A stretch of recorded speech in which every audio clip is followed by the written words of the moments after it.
Y esta tarde se realiza la charla Memoria y Literatura 40 años del golpe de Estado en Chile, organizada por el Instituto Nacional de Derechos Humanos y el Centro Cultural Estación Mapocho. La cátedra será encabezada por la escritora española Almudena Grandes, quien nos acompaña esta tarde aquí en CNN Chile para conversar más sobre este y otros temas. Gracias por acompañarnos. Gracias a ti por invitarme, Macarena. Bueno, en primer lugar, hablemos de lo que viene esta tarde a las 7 de la tarde precisamente, entrada liberada para aquellos que quieran concurrir. ¿Qué es lo que la trae por acá y con qué nos vamos a encontrar? Bueno, pues me trae una cita muy emocionante y de mucha responsabilidad también, porque he venido por invitación de el Instituto de Derechos Humanos, iba a decir Comisión de Derechos Humanos de Chile. Bueno, para hablar un poco de lo que ha sido el eje de mi trabajo en los últimos tiempos, en un país, España, que está lejos de aquí geográficamente, pero yo creo que está muy cerca en muchos sentidos, y entre otros en el de la memoria de una dictadura compartida, de la represión, de transición hacia la democracia, en paralelo, digamos, ¿no? Entonces voy a hablar un poco, por supuesto, porque se conmemoran los 40 años del golpe de Estado de Pinochet, de cómo viví yo eso, de lo que significó para mí, y después voy a hablar de cuáles son los motores, el sentido que tiene el trabajo que hago yo, ¿no? Y haber convertido la memoria histórica de mi país un poco en un tema literario de largo aliento, ¿no? ¿Qué tiene que ver literatura con la memoria histórica? Lo conversábamos antes de iniciar la entrevista. Usted ha hablado de esta satisfacción, de este impulso moral de poder contar y mantener vivo aquellos hechos que también tanto dolor han causado.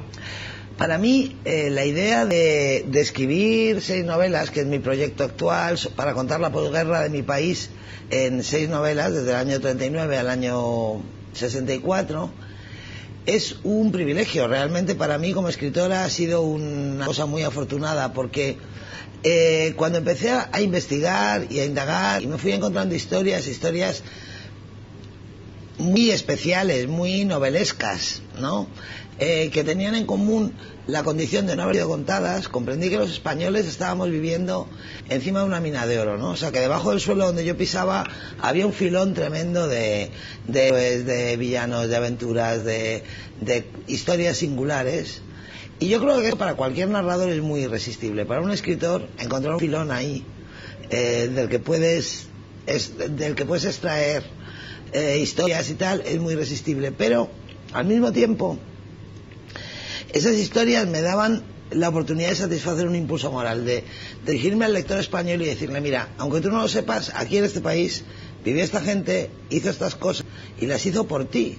¿Qué tan importante es esto para las nuevas generaciones? Pues yo creo que es muy importante, porque el camino de España, de la dictadura a la democracia, fue un camino peculiar. Fue un camino teóricamente muy fácil, pero en el fondo fue muy abrupto, ¿no? Pues fue un camino que se cimentó en el silencio, en una especie de amnesia colectiva, no de una amnesia siniestra, de una amnesia como festiva, pero amnesia al fin y al cabo, ¿no? Entonces parece que en España la democracia ha caído del cielo, y no cayó del cielo. La democracia la trajo el esfuerzo y el sacrificio de mucha gente que arriesgó todo lo que tenía para que nosotros ahora pudiéramos vivir como vivimos. Y durante la transición los resistentes eran muy incómodos, porque como lo que nos propusieron a los españoles fue algo así como que cerráramos todos los ojos, nos cogiéramos de las manos y saltáramos, y dijeron: bueno, pues ya está, ya lo hemos conseguido, ¿veis qué fácil? Entonces era como, y toda esa gente que se sacrificó, toda esa gente que luchó, toda esa gente que fue detenida, que fue ejecutada, que murió, que se exilió, que entregó tanto, no se sabía muy bien, la versión oficial no sabía muy bien qué hacer con ellos, ¿no? Entonces yo creo que mi país le debe un homenaje a los resistentes, y estas novelas me permiten decir: bueno, pues yo por lo menos les doy las gracias. ¿Y qué pasa en nuestro país? Yo sé que usted a la distancia ha podido ver, ¿cierto?, todo el proceso desde la dictadura, la transición, el fortalecimiento de la democracia. Se conmemoraron 40 años del golpe de Estado, y el perdón ha sido una palabra que estuvo presente en la conmemoración de estos 40 años. Fue un tema desde organizaciones, los jueces, políticos. ¿Qué le parece a usted el perdón como una forma de mantener viva esta memoria y de seguir avanzando sin olvidar lo que ha pasado? Yo creo que hay que integrar la memoria del pasado en el presente para fortalecer la democracia. Creo que una democracia... ¿Cómo hacerlo sin generar dolor? ¿Eh? ¿Cómo hacerlo sin generar dolor?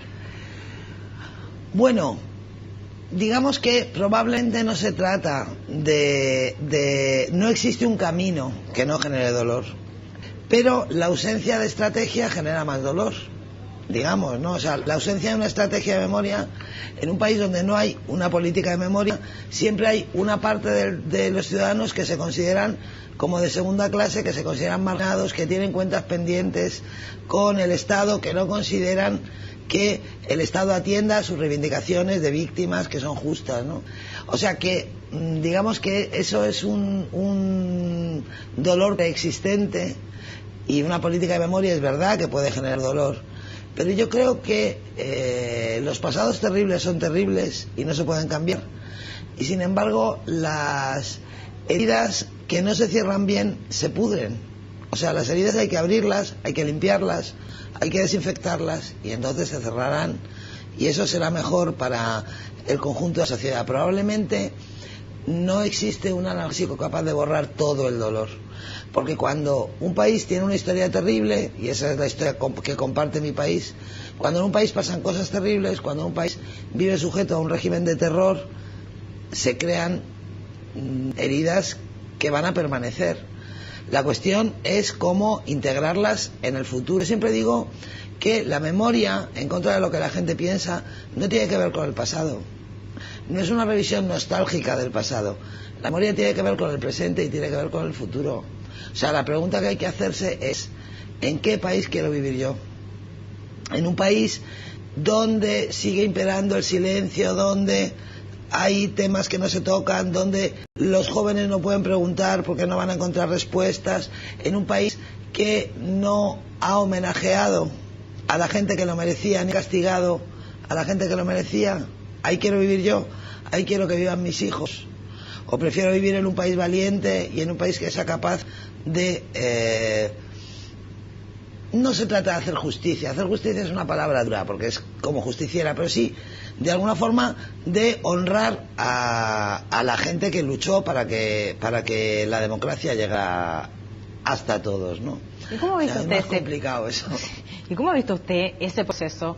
Y si usted cree que esos procesos que usted ha descrito, ver cuál es el país en el cual yo quiero vivir, que quiero que mis hijos vivan, se ha vivido en nuestro país. ¿Usted cree que se han cumplido con esos procesos? ¿Quedan deudas pendientes? ¿Usted ve a la distancia? Yo creo que la situación de Chile es equiparable a la de España, es decir, que es una democracia perfectamente homologable desde el punto de vista institucional. O sea, que es verdad que aquí se ha creado una democracia institucionalmente compatible, regularizada, normalizada. El problema siempre es el conflicto moral. Yo creo que es bueno hablar, yo creo que es bueno perder miedo a hablar, yo creo que es bueno hablar, creo que es bueno discutir, creo que es bueno que se discutan las cosas, aunque eso no lleve directamente al consenso, porque a lo mejor la discusión no logra el consenso, da igual. Yo creo que la discusión es buena en sí misma. A mí me parece que las políticas de memoria normalizan las democracias y enriquecen las democracias, y a la larga crean un camino por el que se puede transitar muchos años, ¿no? Sin temer a desajustes, ni a rencores, ni a problemas ya más, digamos. Es una forma de acabar con la polémica y con la dolorosa parálisis que a menudo viven los países donde hay problemas como este, como en el mío, por cierto. Hablemos de la literatura, y hemos hablado un poco de eso también, pero ¿qué tan importante es la literatura para poder mantener viva esta memoria histórica que usted ha dicho que no es la revisión del pasado, sino más bien de cómo con esta memoria histórica también construimos el país cual todos queremos vivir? Pues la literatura tiene una ventaja respecto a la historia, y es que la literatura, el territorio natural de la literatura es la emoción. La literatura trata al lector de tú y le dice: te voy a contar tu vida. Cuando tú lees un libro, de alguna manera sientes que, si te gusta el libro, te puedes identificar con el protagonista. Es en primera persona al plural, digamos que sientes que eso lo estás viviendo, no solo leyendo, ¿no? Entonces, para reconstruir la historia, para devolver el brillo que han perdido algunos personajes, algunas historias, algunas cosas, la literatura tiene una ventaja que no tienen los libros de historia, Y es que además que es la fabulación. Un historiador tiene que tener imaginación. Sin imaginación no puede ser un buen historiador. Pero solamente puede contar aquello que puede documentar exhaustivamente. Yo, en cambio, los novelistas, en cambio, podemos rellenar esas lagunas con ficción. Claro. Entonces, yo creo que al final... Y que además le pone un condimento a lo que estamos leyendo, ¿no? Claro, yo creo que al final es más eficaz, quizá, la literatura. No podemos prescindir de la historia. La historia es un proceso paralelo. Yo siento que cuando escribo novelas como estas hay un montón de historiadores que están a mi lado y que somos como un equipo, pero sin embargo es verdad que el nivel de difusión de la lectura es mayor, que los lectores se pueden sentir más conmovidos por una novela y se pueden implicar más por una novela, por una obra de teatro, por una película que por un libro de historia. ¿Y cómo afectó usted la historia que vivió España, que la llevan a escribir sobre estos personajes que usted ha dicho que España debe homenajear porque han sido víctimas, ¿cierto?, tal vez de una represión terrible y que realmente entregaron su vida por hoy día permitir esta, llamémosla, libertad que vivimos en esta democracia? Bueno, yo ante todo soy novelista, yo ante todo soy escritora, entonces mi compromiso fundamental es con la literatura. Y mi compromiso, lo que yo quiero, a lo que yo aspiro, mi ambición es escribir buenos libros. Ya que ante todo, lo fundamental para mí es la literatura. Y procuro escribir novelas sobre acontecimientos históricos sin perder nunca de vista esa perspectiva y con la misma libertad con la que escribiría una novela que me inventara de cabo a rabo. Yo creo que una novela buena tiene que ser una novela escrita con libertad. Lo que pasa es que cuando escribes una novela basada en un hecho histórico hay que alcanzar un cierto compromiso entre la libertad y la lealtad. No digo fidelidad. No se trata de incorporar la historia tal como fue, como si fuera un pastiche que no pega y lo encajas en la novela, no.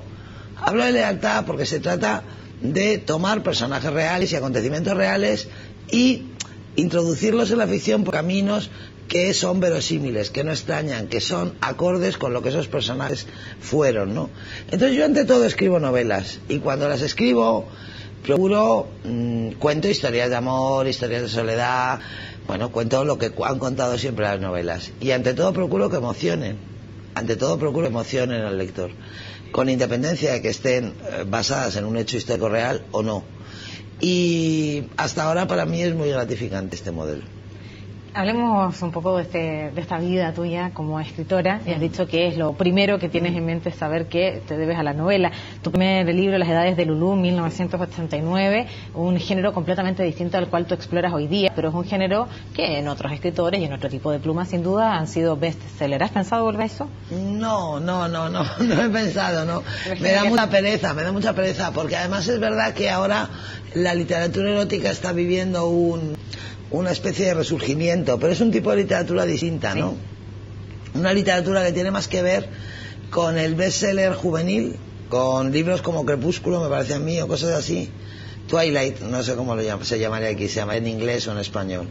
Bueno, con historias de vampiros, enamorados, tiene más que ver con ese tipo de literatura que con el modelo que yo seguí en Las Edades de Lulú, pero sobre todo es que desde que yo escribí Las Edades de Lulú han pasado 24 años. 24 años son muchos años.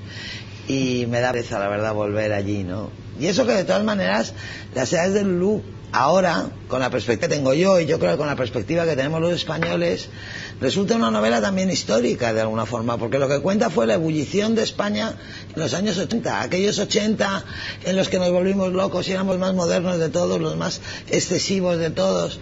Hombre, evidentemente es una novela erótica, pero la atmósfera de la novela es una novela muy vinculada a un momento histórico determinado y tiene que ver con un país que sale de una dictadura, porque para la gente joven, en mi época, el sexo era también una forma de tomar partido y una forma de decir: conmigo no contéis, ¿no? En un país donde la Iglesia y el Estado habían sido siempre la misma cosa, donde habíamos vivido bajo la sombra del pecado 40 años, aquella especie de locura de los 80 era una forma también de decir: oye, mira, yo no quiero tener nada que ver con esto.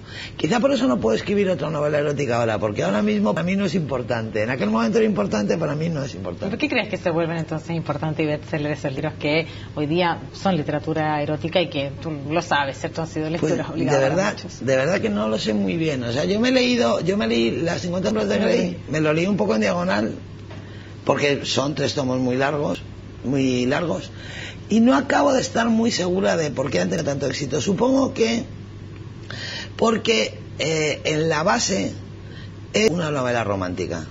O sea, la estructura narrativa de la novela es idilio, conflicto, idilio.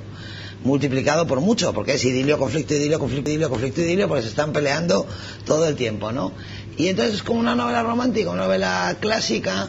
Él tiene 27 años, es millonario, tiene un avión, tiene un yate, tiene un apartamento en Nueva York, es guapo, es alto, es atlético, es ideal, es un príncipe azul. De los tiempos modernos, claro. Un príncipe azul de los tiempos modernos. Y es como como Pretty Woman, pero con sexo. Entonces, yo creo que lo que funciona es un poco ese modelo de novela rosa con sexo duro, que al final, bueno, no sé si decirlo porque a lo mejor le estropeo el final a alguien, pero da igual, porque al final se casan y tienen niños, como en todas las novelas rosas. Eso hay poca diferencia. Y tú estás trabajando, y lo decías en esta serie, ¿cierto?, de libros, que es Episodios de una guerra interminable. Has hecho un acto, has iniciado una gira por algunos países de Latinoamérica. ¿Cuál es tu relación con el lector latinoamericano, el lector chileno, el lector argentino, donde estuviste también hace algunos días? Hombre, pues ahora es una relación muy buena. De una parte, yo siento claramente que formo parte de la comunidad del español. Yo soy muy hooligan del español. Creo que es un privilegio escribir en español. Pero aparte de eso, de que creo que es un privilegio, digamos que yo cuando escribo pertenezco a la misma literatura que todos los escritores que escriben en español, aunque estén a 14 horas de vuelo de mi ciudad, ¿no? Entonces venir a Latinoamérica es muy interesante porque de alguna forma es como venir a casa. Bueno, porque los lectores, aunque estén en la otra punta del mundo, están leyendo mis libros en versión original, están leyéndome en la misma edición en la que me lee una señora que vive al lado de mi casa en Madrid, ¿no? Entonces eso es una experiencia que a mí siempre me ha emocionado mucho. Y últimamente la verdad es que a partir del Corazón helado, que es una novela que cuenta, bueno, pues es una novela del presente, porque cuenta la historia de dos nietos, dos españoles de mi edad, que tratan de averiguar por qué la guerra civil les pesa tanto, por qué sus abuelos les pesan tanto, ¿no? Y es una novela que cuenta la historia. A través de él empezamos a viajar a la guerra civil. Sí, pero es una novela que cuenta también una experiencia de exilio en Francia, pero da igual porque aquí en Latinoamérica, a partir del Corazón helado, como hay tantos descendientes de españoles, inmigrantes o exiliados, bueno, pues hay como una corriente de comprensión que a lo mejor otras novelas mías no tenían, ¿no? El caso es que últimamente siento que los lectores latinoamericanos se han apoderado de mí y eso me hace muy feliz. O sea, que tengo la sensación de que no soy una escritora local, pero tampoco soy una escritora extranjera. Soy una cosa intermedia, un poco ya como suya, y eso me hace muy feliz. ¿Y cuándo vamos a ver el fruto de este último trabajo? Pues yo espero que mi próxima novela salga en marzo del año que viene. Ya está acabada, pero yo soy muy pesada para corregir. Yo corrijo y corrijo y corrijo. En mi editorial se desesperan, me tienen que llamar y dar un chillido y entonces ya la suelto. Yo creo que el año que viene, a primero del año que viene, aparecerá. Nos quedan algunos minutos para terminar esta entrevista y yo no quiero olvidar el tema principal, y es que esta invitación que podemos extender a las 7 de la tarde, donde se van a poder encontrar contigo y para poder vincular esto de la memoria histórica con los 40 años, ¿cierto?, del golpe militar y además vinculado con la literatura. Las palabras al cierre de esta entrevista, ¿qué es lo que pudieras destacar tú de la historia de Chile y además de lo que vamos a poder escuchar hoy día en la tarde, en este encuentro contigo? Yo cuando llego a Santiago empiezo a escuchar aquella canción de Pablo Milanés que se llamaba Yo pisaré las calles nuevamente, de lo que fue Santiago ensangrentada, que cuando yo era joven se cantaba en las manifestaciones en Madrid, de vez en cuando cantábamos esa. Y eso me devuelve inmediatamente a un poema de Pablo Neruda, que Pablo Neruda escribió en Madrid cuando empezó la guerra civil, ¿no? Entonces, en ese paralelismo, me voy a amparar para contar mi recuerdo del golpe de Pinochet, porque yo también tengo un recuerdo del golpe militar. Yo tenía 13 años. ¿Cómo lo viviste?